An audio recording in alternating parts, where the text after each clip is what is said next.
¿Qué tal, estimados amigos de Cadefi? Muy buenos días, los saludo con gusto el día de hoy, viernes 15 de noviembre de 2024, a las 9:02 de la mañana. Los saludo con gusto para darles la bienvenida a este curso en el que estaremos hablando de lo que es las personas físicas, el régimen de personas físicas con actividades empresariales y profesionales. ¿De acuerdo? 15 de noviembre, fecha límite para la presentación del paquete económico 2025 y pues todavía no tenemos nada. Sin embargo, de lo que es la exposición de motivos, las cuestiones que van a venir o que se pretende en un momento dado que se puedan ahí aplicar para 2025, pues prevemos algunas situaciones que sí vienen con algunas adecuaciones, cambios importantes, y por eso es que decidimos impartir este curso el día de hoy, precisamente pensando incluso que pudiéramos haber tenido ya también incluir en el material cuestiones que se vienen ya vislumbrando para el 2025. Sin embargo, estamos haciendo aquí referencia en el material cuando hacemos alguna precisión respecto a lo que va a ser la exposición de motivos. Vamos a ver en el material que trae ahí un cintillo abajo que en rojo, precisamente exposición de motivos. Ya veremos, en todo caso, el día de hoy es esa fecha límite para la presentación de este paquete económico, y pues ya veremos en un momento dado qué es lo que trae ya, digamos, en firme para el 2025. Sin embargo, podemos adelantar un poquito el hecho de que va a haber algunos cambios para Resico, algunas modificaciones, adecuaciones. En Resico no se prevé lo que es la inclusión de nuevos impuestos, sin embargo, sí lo que se vislumbra ya desde la administración anterior y que se continúa en esta es una mayor fiscalización, una cuestión un poquito más dura en esa parte de la fiscalización. Ya le hemos venido comentando, le hemos venido apreciando esas cartas masivas que manda la autoridad, esas invitaciones también que nos envía y por otro lado también esas multas que impone de manera masiva, y que evidentemente lo que se pretende con esto es aumentar la percepción de riesgo respecto de algunas cuestiones de evasión, de simulaciones, y finalmente esa parte se va a quedar. Esa parte le ha dado muy buenos resultados a la autoridad, esa cuestión fiscalizadora. A lo mejor ahí pasando un poquito el tema de lo que sería, hace muchos años se hablaba de terrorismo fiscal, hace muchos, estoy hablando que en épocas de un secretario de Hacienda llamado Francisco Gil Díaz, que él implementó cuestiones ahí como las declaraciones informativas para hacer esa compulsa, que son como que las abuelitas de lo que hoy es la DIOT. Esa compulsa, la declaración de operaciones con clientes y proveedores, 50 principales. Estoy hablando ya realmente de hace muchos años. Estamos hablando por ahí de, a mí me tocó presentar desde el año 96 ese tipo de declaraciones. Ya después se presentaban en discos magnéticos y etcétera, hasta llegar a lo que hoy es la DIOT y este cruce de información que tenemos a través de lo que es el CFDI, que es la herramienta más eficaz que tiene la autoridad precisamente para esa fiscalización y ese cruce de información, y que evidentemente esto se viene aparejando con la cuestión del cruce de bancos, notarios, instituciones financieras y algunas otras declaraciones informativas que se deben de presentar. Entonces yo ahí nada más puntualizaría el hecho de que revisemos cada uno las actividades que tenemos en un momento dado, que tanto pudieran caer, aunque no es fiscal el tema, pero en cuestiones de operaciones vulnerables para la ley antilavado, porque también por ahí la autoridad ha estado mandando correos masivos respecto a la aplicación de multas, precisamente por la falta de cumplimiento de este tipo de declaraciones. ¿Ok? Entonces, aunque lo veamos de repente un poquito lejano, hay que hacer ese alto, ubicar cuáles son nuestras obligaciones y en un momento dado poder cubrirlas de manera puntual. ¿De acuerdo?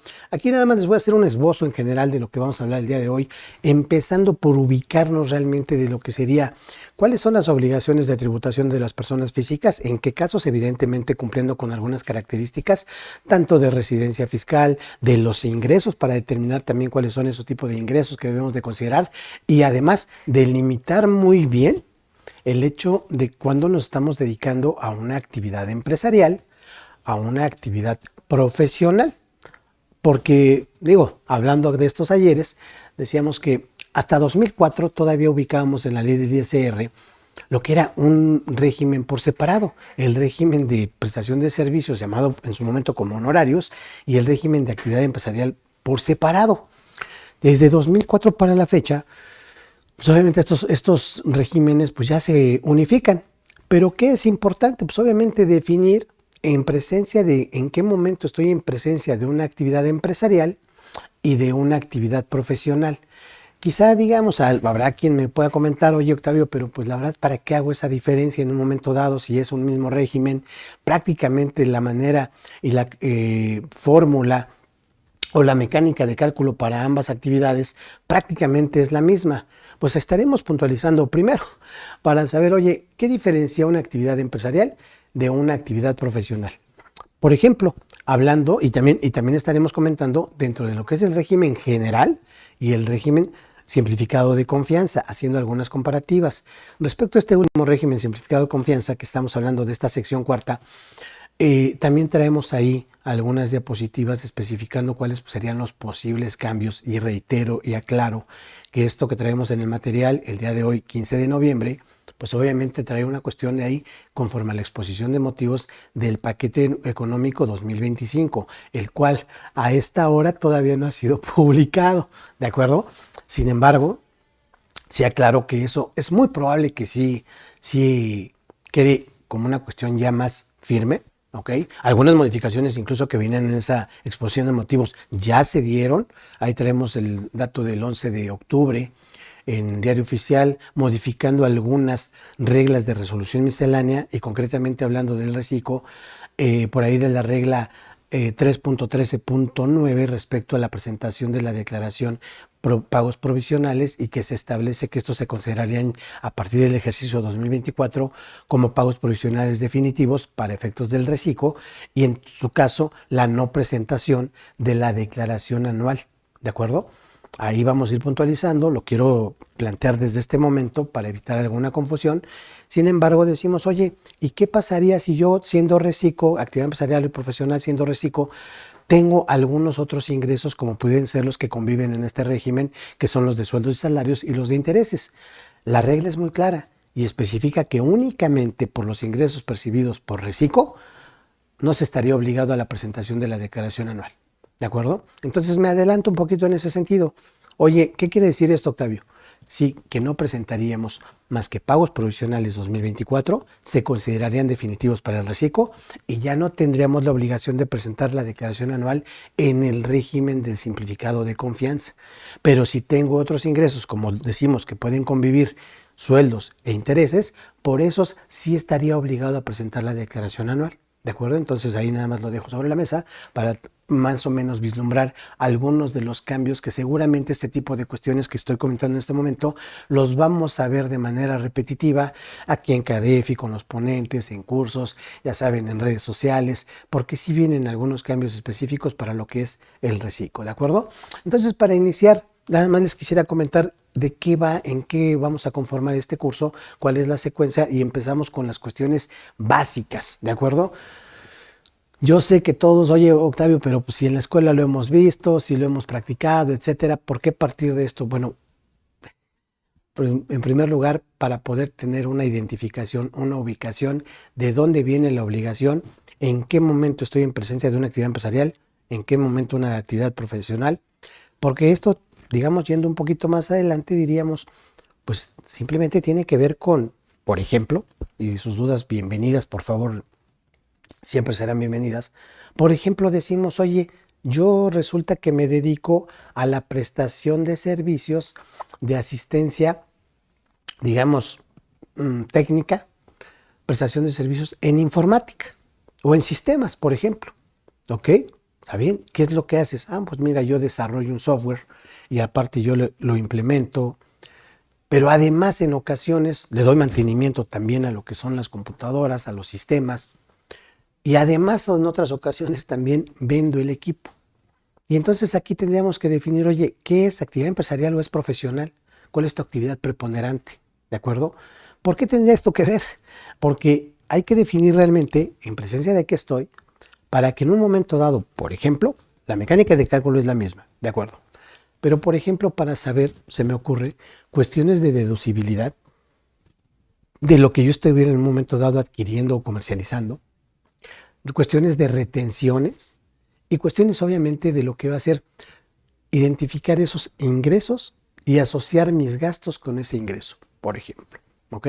Oye, y entonces, por ejemplo, si yo estoy prestando un servicio personal independiente, pero adicionalmente yo también proveo de ciertos materiales, insumos o equipos, en presencia de que estoy, oye, pues sería parte de tu servicio. De ahí la importancia de tener bien definido lo que sería una prestación de servicios o una actividad empresarial. ¿De acuerdo? Entonces, de eso va la primera parte de este curso para ver estas generalidades, esta parte que quizá pueda resultar un poquito, pues yo no le llamaría tediosa, sino finalmente, pues no es práctica obviamente, pero sí como sentar esas bases para decir, a ver, ya me queda claro en un momento dado, en presencia de qué estoy, dependiendo de lo que me estoy dedicando, si es prestación de servicios o actividad empresarial, y pasaríamos también ya a la parte práctica, ¿de acuerdo? Sus preguntas bienvenidas. Decimos inicialmente, disposiciones generales. ¿Están obligados al pago del ISR las personas físicas residentes en México que obtengan ingresos en efectivo, en bienes, devengados, en crédito, en servicios o cualquier otro tipo? Esto me lo establece esta generalidad, obviamente el artículo 90 de la Ley de Impuesto sobre la Renta. Y decimos, oye, pues finalmente como que esto yo lo he pasado, lo he leído muchas veces y me queda claro, ¿no? Pues prácticamente cualquier situación va a ser ingreso. Sí, pero habrá que ver aquí en qué momento lo estoy percibiendo, ya sea en efectivo, en bienes, en servicios, en devengados, en crédito. ¿Qué es lo que pasa, no? Oye, Octavio, pero pues finalmente una persona física siempre va a tener ingresos en un momento dado, los va a tener y los va a declarar el momento de acumulación cuando efectivamente los cobre. ¿Ok? ¿De acuerdo? ¿Cuándo se dé ese momento? ¿Ok? Por ejemplo, nada más aquí quiero poner ahí, no, ahora sí que empezarle a poner calorcito aquí al curso, decir, oye, ¿qué pasaría, por ejemplo, en el caso de los médicos, que ellos regularmente no se cobran honorarios, ya sea por consultas, intervenciones, cirugías, etcétera, e incluso lo extienden hasta la familia, es como un código que ellos tienen? Dices, oye, ahí no tiene un ingreso alguien. Alguien diríamos, es que alguien lo está dejando de percibir. Sí, pero el otro, por ejemplo, no lo está teniendo. Si yo me estoy evitando esa erogación, yo no tengo un ingreso ahí. Entonces está interesante. Claro, obviamente me van a decir, oye, Octavio, pero ¿quién va a acabar declarando esa parte? Nada más lo pongo como un ejemplo para saber que pudiéramos tener en nuestra práctica diaria otro tipo de ingresos. Y lo comento así, tengo una amiga que trabaja en una radiodifusora muy importante de aquí del país, y precisamente a lo que son los artistas que llevan a eventos de esa radiodifusora, dicen, oye, aquí le quieren determinar un ingreso de manera presuntiva a la autoridad, a la radiodifusora y al artista, porque dice, aquí está teniendo una difusión y no hay una cuestión cuantitativa de poder cuantificar un ingreso que tiene, porque el tener una proyección a nivel nacional como tú se la das a X persona, él acaba obteniendo un beneficio. Aquí el tema es nada más la cuantificación. ¿Qué quiero decir con esto? Que finalmente este tipo de situaciones sí sucede, la autoridad sí lo observa y en todo caso tendremos que decir, oye, ¿en qué momento estaría yo en una postura de esa forma? ¿De acuerdo? Ahora bien, nada más para dar un panorama general y un esquema general de lo que está integrado como tal, lo que son el título cuarto de la ley del impuesto sobre la renta, establecido para las personas físicas, y aquí tenemos lo que son todos sus capítulos, desde el número 1, que estamos hablando de que es sueldos y salarios, hasta llegar al capítulo 9, que es de los demás ingresos, que también ahí hago una acotación. Decimos, oye, pues a mí me queda claro que cuando estoy en una relación laboral tengo ingresos por salarios, ¿ok? Si yo presto un servicio personal independiente, estoy en el capítulo 2 del título 4. Actividad empresarial, igual, capítulo 2, título 4. Arrendamiento, tengo ingresos por intereses, dividendos, enajenación de bienes, ingresos del extranjero. Y dices, ok, cuando lo tengo muy bien identificado, yo sé en qué cajoncito o en qué capítulo me voy a ubicar y aplicaré en todo caso la mecánica de cálculo, ¿de acuerdo? Pero sabemos que en la vida real, pues obviamente pasan muchas situaciones prácticas que decimos, oye, ¿y aquí qué sucede o qué efecto puede tener? Y además, oye, y si no estoy, criterio de la autoridad, si no te ubicas en ninguno de los primeros 8 capítulos, no importa, ahí está el capítulo 9, en el que establece de los demás ingresos. Dices, no, a ver, espérate, autoridad, no puede ser que si no caigo en uno, todos salen los demás ingresos, no, porque la ley lo tiene que establecer así. Y a esos ingresos que yo pudiera llegar a tener que no están establecidos en alguno de los capítulos, ni en el capítulo 9, esos se considerarían ingresos no objeto. Oye, ¿por qué? Pues porque la ley no lo establece. Ah, pero no se puede sobreentender el hecho de que para eso está el de los demás ingresos. No, porque el principio constitucional, recordaremos que es de la forma en que la establezcan las leyes. Todos debemos contribuir al gasto público, así sea de la Federación, Estados o municipios de la Ciudad de México donde residamos, de manera proporcional, equitativa, de forma en que dispongan las leyes. De forma en que dispongan las leyes. No lo dice la ley, pues entonces no me puedo encuadrar como esta cláusula abierta que pudiera ser los ingresos que obtengan las personas físicas. Y aquí también hago otro paréntesis y un comentario. Dices, a ver, pero es que está fácil, ¿no, Octavio? Porque, por ejemplo nada más, y otra vez voy a incendiar aquí las cosas. Le vamos a poner calorcito. Dices, oye, persona física, reciclo, ¿vale? Reciclo nace en el 22, pero resulta que hoy voy a vender un automóvil que no ocupé para mi actividad. Y esa pregunta nos la hicieron al cierre del curso pasado. Y la verdad es que ya nada más se respondió muy, concretamente, pero quisiera abundar un poquito en eso porque me llama la atención, porque créanme, de ahí para acá nos han hecho otras 2 consultas y resulta que ahí detonan situaciones importantes. Dices, oye, Recico nació en el 22, resulta que yo hasta antes del 22 solamente era asalariado, nace el Recico, me meto como también como freelance y entonces tengo una actividad por honorarios. Pero yo, cuando estaba como asalariado, había adquirido un automóvil. Hoy por hoy lo quiero vender. ¿Ok? Dice, ¿qué sucede? Pero quiero ser muy claro, lo adquirí cuando solamente tenía la obligación de salarios. ¿Ok? Está bien. Y ahora lo quieres vender. ¿Cuál es el punto específico aquí? Dices, esa enajenación del vehículo. ¿En qué capítulo debería yo de considerarlo?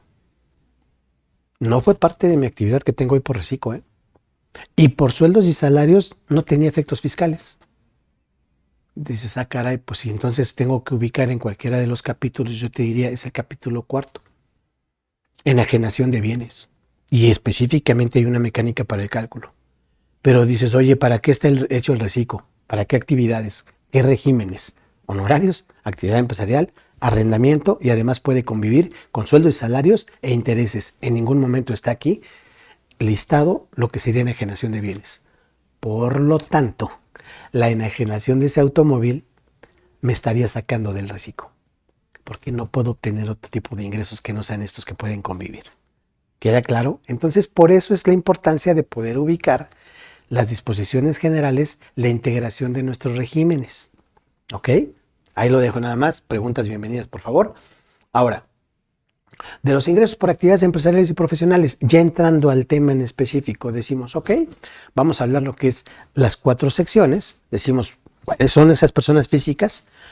El régimen de incorporación fiscal que ya se derogó, la sección segunda, la sección tercera de los ingresos por enajenación de bienes, la prestación de servicios a través de Internet, que son las plataformas digitales, y la sección cuarta del régimen simplificado de confianza, ¿de acuerdo? Aquí nos vamos a abocar en la sección primera y la sección cuarta, que precisamente es de lo que vamos a hablar tanto en el régimen general como en el Recico. Legislación aplicable, decimos, oye, pues si voy a hablar de actividad empresarial, pues obviamente tendría yo que irme primero a lo que es el Código Fiscal de la Federación, artículo 16, en el que me establece qué se considera como una actividad empresarial, y me va a remitir también al artículo 75 del Código de Comercio, que me lista lo que se reputa de manera enunciativa como un acto de comercio. ¿Ok? Si voy a ver también lo que son los honorarios, la actividad, prestación de servicios independientes, pues me voy a remitir al Código Civil, que me establece como tal, fíjense, no en específico, no es un concepto propiamente, pero sí me establece en qué momento se presta un servicio personal independiente. ¿Quién es más claro para explicarme esa parte? La ley del IVA, que me establece que se considera como un servicio personal independiente. Y me establece que son aquellas obligaciones de hacer, de no hacer, de permitir, etcétera, de que hace una persona en favor de otra. Es un poquito más claro, ¿ok? Y además, si yo ya tengo definido entonces por código, tanto Código Fiscal de la Federación, aunado con el Código de Comercio y el Código Civil, qué es cada una de las actividades, pues ya nada más lo que voy a hacer es aterrizar en la parte de la ley de impuesto sobre la renta para identificar en presencia de qué estoy, ya sea actividad empresarial o profesional, ¿de acuerdo? Y partimos de la base, ¿qué es una persona física? ¿Qué se considera? Pues básicamente, para efectos civiles, diríamos que es todo ser humano con capacidad de adquirir derechos y contraer obligaciones, ¿de acuerdo? Es tal cual. Es esa capacidad, oye, y si en un momento dado es menor de edad, pues los va a contraer a través de la persona precisamente que lo va a representar, ¿de acuerdo? De las personas físicas, aquí hablaremos en todo caso de lo que es, partiendo de esta base, el Código Civil Federal me establece que la capacidad jurídica de las personas físicas se adquiere por el nacimiento y se pierde por la muerte. Pero desde el momento en que el individuo es concebido, entra bajo la protección de la ley y se le tiene por nacido para efectos de los declarados en el presente código. La minoría de edad, el estado de interdicción y demás incapacidades establecidas por la ley son restricciones a la personalidad jurídica que no deben menoscabar la dignidad de las personas ni atentar contra la integridad de la familia. Pero los incapaces pueden ejercer sus derechos o contraer obligaciones por medio de sus representantes. Ahí que podríamos decir, en este caso, bueno, termino el párrafo, dice como excepción a lo establecido en el párrafo anterior, los menores de edad, a partir de los 15 años cumplidos, podrán abrir cuentas de depósito bancario de dinero en términos de la Ley de Instituciones de Crédito sin la intervención de sus representantes y tendrán la administración de los fondos depositados en dichas cuentas con los efectos a que se refiere el artículo 435 de este código. El mayor de edad tiene la facultad de disponer libremente de su persona y de sus bienes, salvo las limitaciones que establezca esta ley. ¿De acuerdo? Aquí diríamos, oye, pero esto como por qué, y además esta modificación es reciente, ¿eh? Estamos hablando de que esta se modificó, se adicionó este párrafo en el 2020, el 27 de marzo del 2020, y decimos, oye, esto como por qué, ¿no? Yo sí veo que ese padrón de contribuyentes activos está creciendo cada vez más, integrado en 96% por personas físicas, y de eso también es un buen porcentaje asalariados, etcétera. Oye, ¿y cómo por qué se da esto? Pues obviamente porque se viene concatenando, se viene relacionando, ligando toda esta situación, porque quizá les pueda sonar familiar el hecho de este programa social de jóvenes construyendo el futuro, este programa, digamos, de becas que se tienen, pues obviamente la persona a la que se le va a beneficiar con una cuenta, un ingreso, pues va a tener una cuenta bancaria y eventualmente pues va a tener ahí ese apoyo. Que finalmente ahí podríamos tener varias aristas de visión.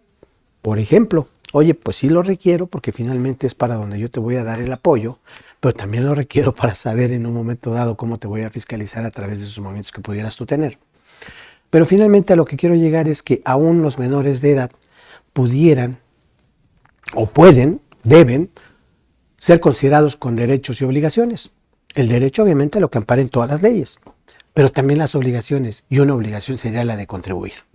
Hoy por hoy tenemos algunos programas que vemos tanto en redes como en los medios de comunicación, que programas en donde participan menores de edad y ganan premios cuantiosos, y pues dices, oye, ¿y ese muchachito cómo va a pagar su impuesto?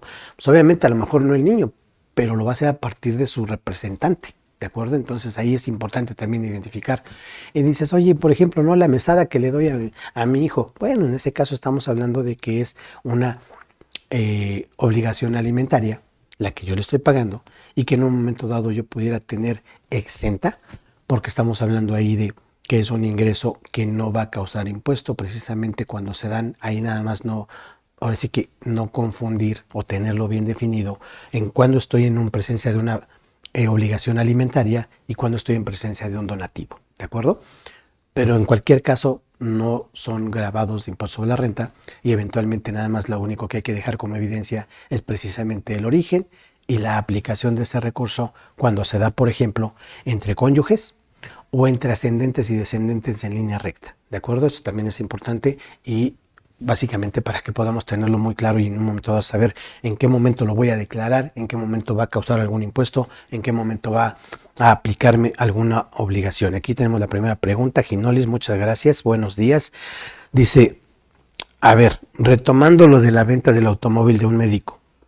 Es muy común, no solo los médicos, otras actividades que empiezan actividades y ya tienen ese vehículo o camioneta, pero en su momento cuando se compró no se solicitó factura con los requisitos fiscales, pero ahora en sus actividades se utiliza ese bien, se considera activo. A ver, Ginolis, muchas gracias por tu pregunta y de verdad, como que a veces decimos, a ver, ya lo oí, no lo escuché, pero ya lo oí. A ver, repito el ejemplo y ahorita le ponemos un poquito ahí de algunas variables, ¿vale? El ejemplo que nos hicieron la vez pasada fue específico. A ver, hasta antes de la entrada en vigencia de lo que es el reciclo, que fue en 2022, esta persona solamente estaba como asalariado. Pero en ese momento había adquirido un automóvil, que obviamente salió sin efectos fiscales, porque no es deducible para el régimen de sueldos y salarios.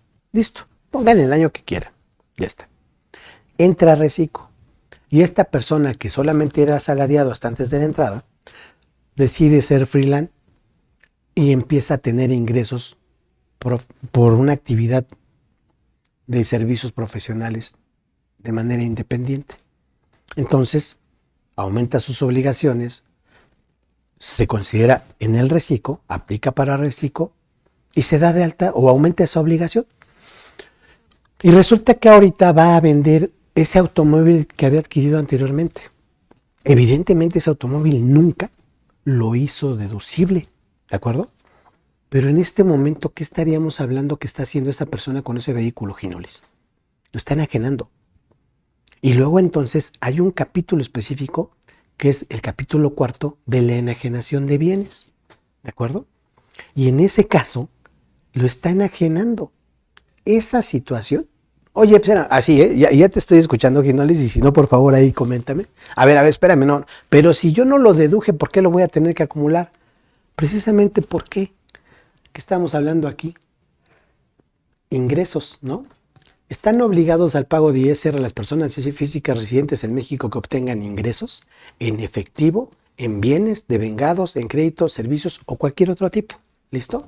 Voy a adelantar aquí tantito, Ginolis. Nada más, fíjate, a ver si nos vamos entendiendo.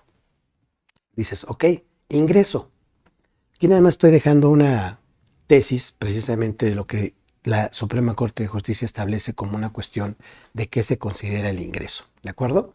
Se denomina ingreso al incremento de los recursos económicos que presenta una organización, una persona, y que constituye un aumento del patrimonio neto del mismo. Cualquier persona física en México puede tener diferentes fuentes y actividades generadoras de ingreso. Dichos ingresos son tratados de acuerdo a su origen legal y la operación de la que derivan, ¿de acuerdo? Ok, yo no hice deducible ese automóvil. Claro, no lo hice deducible. ¿Por qué? Porque finalmente ni siquiera tenía esa obligación en ese momento. No lo pude haber aplicado como una deducción de inversión, ¿de acuerdo? Pero en este momento, ¿qué es lo que voy a tener, Ginolis?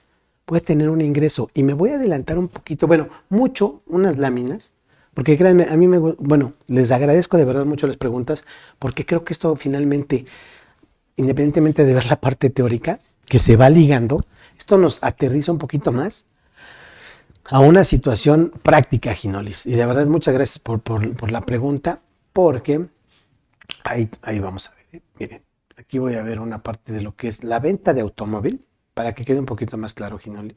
Fíjate, ahí te va. Fíjate. Capítulo 4 del título 4, enajenación de bienes. Este va más o menos desde el artículo 117 al 128, algo así de ISR, y me establece, para los efectos del artículo 124, segundo párrafo de la ley del ISR, las personas físicas que no tributen en los términos del título 4, capítulo 2, secciones 1 y segunda de la ley del ISR que enajenen vehículos usados, ¿ok? Aquí estamos hablando. ¿Qué me está diciendo? Las personas físicas que no tributen como actividad empresarial o profesional y que enajenen vehículos usados de transporte por los que no hubieran